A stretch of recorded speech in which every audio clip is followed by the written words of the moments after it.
was the longest reign in British history. In childhood, Elizabeth never expected to inherit the throne. Her ascension was only made possible when her uncle, King Edward, renounced his right, passing it on to Elizabeth's father, George VI.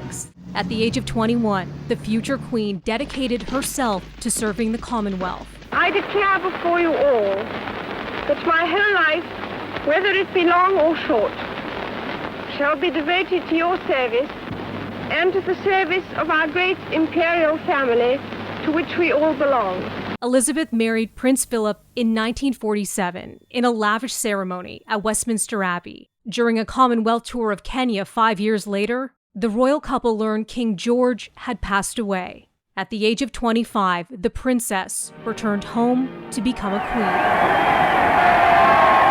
Elizabeth and Philip were married for nearly 74 years, remaining side by side until the prince's death in 2021 at the age of 99. They raised 4 children together, all of whom would grow up under a microscope. Pomp and circumstance. There was plenty of that over the years, but there were difficult times as well. 1992 is not a year on which I shall look back with undiluted pleasure. It has turned out to be an annus horribilis. Many of the royal family's private struggles became public during the separation of Prince Charles and Diana. When Diana was killed in a car crash, the Queen came under intense pressure to recognize and honor the so-called People's Princess. I want to pay tribute to Diana myself. In good times and bad, she never lost her capacity to smile and laugh, nor to inspire others with her warmth and kindness. The monarchy enjoyed a surge in popularity in 2011 when Diana's son, Prince William, married Kate Middleton in a ceremony that was watched by roughly 2 billion people. But controversy would later return when Prince Harry and his wife Meghan Markle stepped down from royal duties. Accusations of racism and discrimination within the royal family would soon surface. At the same time, dark shadows grew around the Queen's 3rd child, Prince Andrew, and his alleged connections to convicted sex offender Jeffrey Epstein.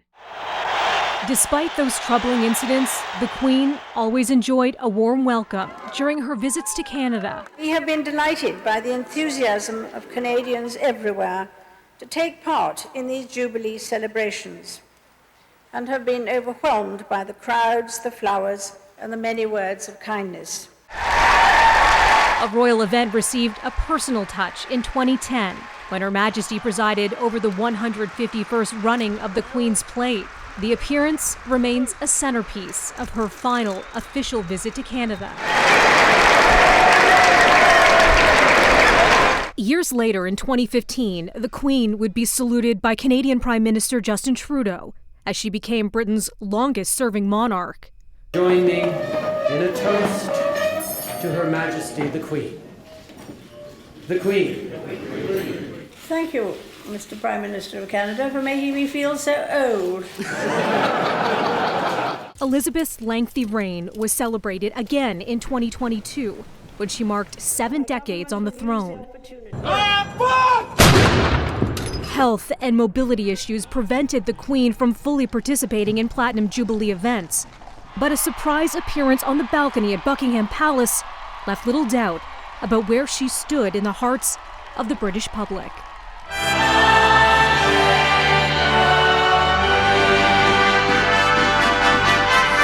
Through joy, through loss, through both celebration and struggle, she was a symbol of stability in a constantly shifting world. Queen Elizabeth, Britain's 63rd monarch.